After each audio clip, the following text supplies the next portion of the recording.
End gold buyers, మీ కష్టాల్లో నమ్మకమైన మీ ఆత్మీయ నేస్తం.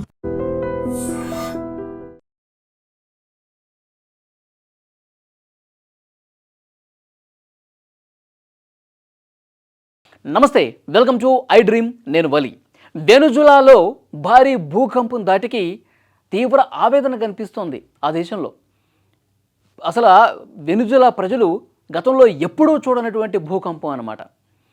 అక్కడ వేలాదిగా ప్రజలు ఇంకా జాడ తెలియదు.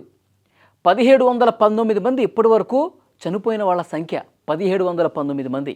ఇది అఫీషియల్గా ప్రభుత్వం చెప్పింది. ఇంకా అనఫీషియల్గా ఈ నెంబర్ ఎంత పెరుగుతుందో తెలియదు.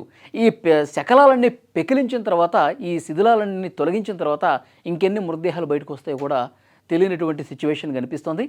అయితే భారత ప్రభుత్వం వెనుజులా దేశానికి ఆర్మీని పంపించింది. వైద్య సహాయం చేయడానికి వైద్య సిబ్బందిని కూడా ప్రత్యేక విమానాల్లో అక్కడికి పంపించింది. ఆపరేషన్ అమిస్తాద్ పేరుతో ఈ కార్యక్రమం చేపడుతోంది భారత ప్రభుత్వం. అమిస్తాద్ అంటే ఫ్రెండ్షిప్ అనమాట. సో వెనుజులా దేశానికి స్నేహపూర్వకమైనటువంటి సాయం చేసే ఉద్దేశంలో భాగంగా ఆపరేషన్ అమిస్తాద్ అనే పదం స్పానిష్ భాష అనమాట. స్పానిష్ భాషలో అమిస్తాద్ అంటే ఫ్రెండ్షిప్. సో వెనుజులా దేశంలో ఎక్కువగా స్పానిష్ మాట్లాడతారు కాబట్టి ఆ దేశంలో ఉన్నటువంటి పదాన్నే ఆపరేషన్ అమిస్తాద్ అని నామకరణం చేసి భారత ప్రభుత్వం ప్రత్యేకమైనటువంటి విమానాల్లో ఆర్మీని పంపించారు. అక్కడ సహాయ కార్యక్రమాలు మన దేశ ఆర్మీ చాలా వేగంగా ముమ్మరంగా చేస్తూ ఉంది. ఇక్కడ మీరు స్క్రీన్లో చూస్తూ ఉన్నారు, ఆర్మీ 79 సంవత్సరాల ఒక బామ్మనండి. ఆ బామ్మకి 79 సంవత్సరాలు ఉన్నాయి.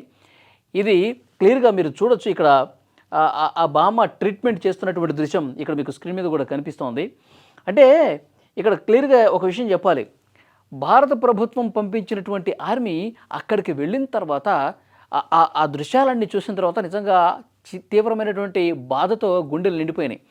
ఆర్మీ వెంటనే అక్కడ ఉన్నటువంటి శకలాలని పూర్తిగా శిథిలాలని తొలగిస్తూ ఉంటే 79 సంవత్సరాల బామ్మ కొన ఊపిరితో ఉంది. వెంటనే ఆ బామ్మను అక్కడి నుంచి పైకి తీసి ఆమె ప్రాణాలతో ఉంది. దాన్ని గమనించినటువంటి సిబ్బంది వెంటనే ఫీల్డ్ ఆసుపత్రికి తీసుకెళ్ళి అక్కడ మన వైద్య సిబ్బంది వెంటనే అక్కడ అధునాతనమైనటువంటి సౌకర్యాలతో ట్రీట్మెంట్ అందిస్తున్నారు. ఆ బామ్మ బతికిందనమాట. ఇలా చాలామందిని బతికిస్తోంది భారత ఆర్మీ. అక్కడికి వెళ్ళిన తర్వాత చాలా తీవ్రమైనటువంటి రెస్క్యూ చేస్తూ ఉన్నారు. అక్కడ ఉన్నటువంటి మన భారత ప్రభుత్వం ఏర్పాటు చేసినటువంటి ఫీల్డ్ హాస్పిటల్లో అక్కడ ట్రీట్మెంట్ జరుగుతున్నటువంటి దృశ్యాలు కూడా ఇక్కడ మీరు స్క్రీన్ మీద చూడొచ్చు. వెనుజులాలో కరాకస్ రాజధాని, అలాగే లాగువైరా ఈ పట్టణాలు తీవ్రంగా దెబ్బతిన్నాయండి. తీర ప్రాంత పట్టణాలు పూర్తిగా ఈ విధంగా షేక్ అయిపోయినాయి. మొత్తం 870కి పైగా బిల్డింగ్స్ నేలమట్టం అయిపోయినాయి. లోపల చిక్కుకొని మొన్న వీడియోలో కూడా మీరు చూస్తుంటారు, ఒక చిన్న బాబు, నెలల బాబు ప్రాణాలతో బయటపడ్డాడు. ఆ తర్వాత ఆ తల్లిని కూడా వెలికి తీశారు ప్రాణాలతో. అంటే మొత్తం రక్తమోడుతూ చాలా వరకు శిథిలాల కింద కూరుకుపోయి చనిపోతే మరికొంతమంది ఆ దేవుడి దయ వల్ల కొంతమంది బతికి బట్టగట్టగలిగారు. సో వాళ్ళందరినీ కూడా ఎవరైతే కొన ఊపిరితో ఉన్నారో ఆ రెస్క్యూ అనేది జరుగుతుంది. స్క్రీన్ మీద మీరు చూడొచ్చు. మన దేశానికి సంబంధించినటువంటి ఆర్మీ ఏ విధంగా శాయశక్తుల కృషి చేస్తుంది. ఇక్కడ చూడండి, ఒక లేడీని లోపల శిథిలాల లోపల ఉన్నటువంటి లేడీని ఆమె అరుపులు విని వెంటనే అక్కడ ఏవైతే ఈ సిమెంట్ దిమ్మలు ఉన్నాయో వాటిని డ్రిల్ చేసి చాలా అతి కష్టం మీద ఆమెను పైకి తీసుకొస్తున్నటువంటి దృశ్యాలు ఇక్కడ మీరు స్క్రీన్ మీద చూడొచ్చు. 2 చేతులు పట్టుకొని తర్వాత చాలా తీవ్రంగా శ్రమిస్తూ అక్కడ ఉన్నటువంటి సిబ్బంది, భారత ఆర్మీ వీళ్ళందరూ కూడా ఆమెని ప్రాణాలతో బయటకు తీస్తున్నటువంటి దృశ్యం మనం చూస్తున్నాం. వెంటనే ఉటావుట్న వైద్యం అందించడానికి ఫీల్డ్ హాస్పిటల్ కూడా తరలించినటువంటి పరిస్థితి ఉంది. సో ఇట్లా ఇంకా ఈ ప్రమాదం జరిగి, ఈ భూకంపం జరిగి దాదాపు వారం రోజులు అవుతుంది దగ్గర. ఇంకా శిథిలాల కింద చాలామంది కూరుకుపోయి ఉన్నారు. నిజంగా బతికి లోపల శిథిలాల్లో ఉంటే వాళ్ళకి ఆహారం లేక, వాటర్ లేక, అసలు వాళ్ళు ఎటువైపు ఉన్నారో తెలియక వెతుకుతున్నటువంటి సిబ్బంది కూడా చాలా కష్టంగా మారిపోతున్నటువంటి పరిస్థితి. ఎందుకంటే అక్కడికి వెళ్తున్నటువంటి సిబ్బంది వాటిని మొత్తం ఇట్లా బిల్డింగ్ కింద నేలమట్టం అయిపోయేసరికి లోపల ఎటువైపు ఉన్నారో కూడా అర్థం కాదు. అందుకే సౌండ్స్ చేస్తూ ఉన్నారు.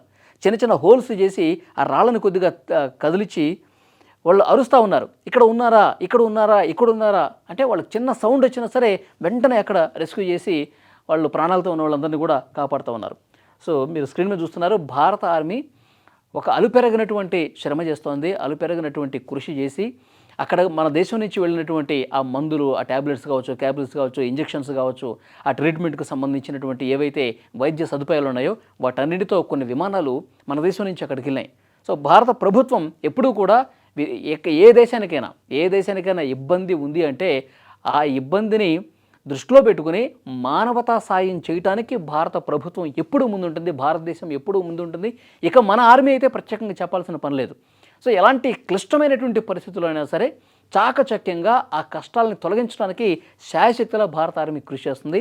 79 ఏళ్ల ఒక బామ్మని ప్రాణాలతో కాపాడి ఆమె ప్రాణాలు నిలపటమే కాదు, ఇంకా అక్కడ ఎవరైనా ఉన్నారా, మీ కుటుంబ సభ్యులు ఎవరైనా కనిపించట్లేదా, మీ ఫ్యామిలీ మెంబర్స్ ఎవరైనా ఉన్నారా, అప్పుడు భూకంపం వచ్చి మొత్తం కూలబడిపోయినప్పుడు నీతో పాటు ఇంకెవరెవరు ఉన్నారు, ఈ ఇన్ఫర్మేషన్ అంతా తీసుకుని వాళ్ళ కోసం గాలింపు చేస్తూ వాళ్ళని ప్రాణాలతో బయటకు తీయడానికి భారత ఆర్మీ నిజంగా శక్తి వంచన లేకుండా కృషి చేస్తుందనడానికి ఇక్కడ కనిపిస్తున్నటువంటి దృశ్యాలే సజీవ సాక్ష్యంగా నిలిచినటువంటి పరిస్థితి.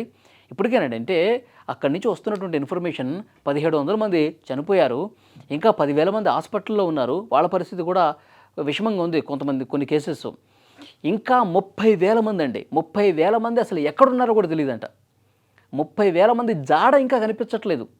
వాళ్ళు నిజంగా బతుకుంటే అక్కడ స్థానికంగా అధికారులకి కనిపించే వాళ్ళు, కుటుంబ సభ్యులకి ఇన్ఫర్మేషన్ ఇచ్చేవాళ్ళు తెలిసేది. కానీ 30,000 మంది మా అమ్మ కనిపించట్లేదు, మా బ్రదర్ కనిపించట్లేదు, మా అబ్బాయి కనిపించట్లేదు, ఇలా వాళ్ళ కుటుంబ సభ్యుల పేర్లు చెబుతూ అక్కడ ఆర్తనాదాలు వినిపిస్తున్నాయి, ఇంకా వినిపిస్తూ ఉన్నాయి.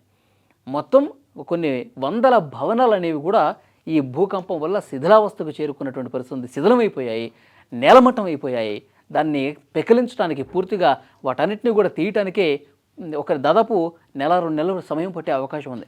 పెద్ద పెద్ద క్రెయిన్స్ తీసుకొస్తూ ఉన్నారు, పనిముట్లు తీసుకొస్తూ ఉన్నారు. ఎందుకంటే అన్ని కాంక్రీట్ బిల్డింగ్స్ కదా, పెద్ద పెద్ద 5 స్టార్ హోటల్స్ బిల్డింగ్స్ అన్నీ కూడా, హైరైజ్ అపార్ట్మెంట్స్ బిల్డింగ్స్ అన్నీ కూడా కూలిపోయినాయి కాబట్టి సో వాటిని పెకిలించడానికి కొంత సమయం పడుతుంది. అందుకే రోజులు గడిచే కొద్దీ ఎవరన్నా ప్రాణాలతో ఉన్నాడు కూడా ప్రాణాలు కోల్పోయే పరిస్థితి. ఆహారం ఉండదు, వాటర్ ఉండదు కదా, లోపల ఎంత చీకటిగా ఉంటుంది, గాలి వెళ్ళదు, వెలుతురు వెళ్ళదు, వాళ్ళకి ఆహారం ఉండదు, బతుకున్నా సరే సరైన రెస్క్యూ జరగక చనిపోతారు. సో అందుకే భారత ఆర్మీ కూడా సో శాయశక్తుల వాళ్ళ చేతనంతటువంటి సాయం, వాళ్ళకి శక్తి వంచన లేకుండా మన ఆర్మీ అక్కడ కృషి చేస్తోంది, ప్రాణాలు నిలబెడుతోంది, ప్రాణాలు కాపాడుతుంది.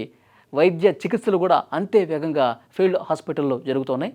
నిజంగా మన ఆర్మీకి హ్యాట్స్ ఆఫ్ చెప్పాల్సిందే. ఈ వీడియో మీద తప్పకుండా మీ అభిప్రాయం కామెంట్ చేయండి.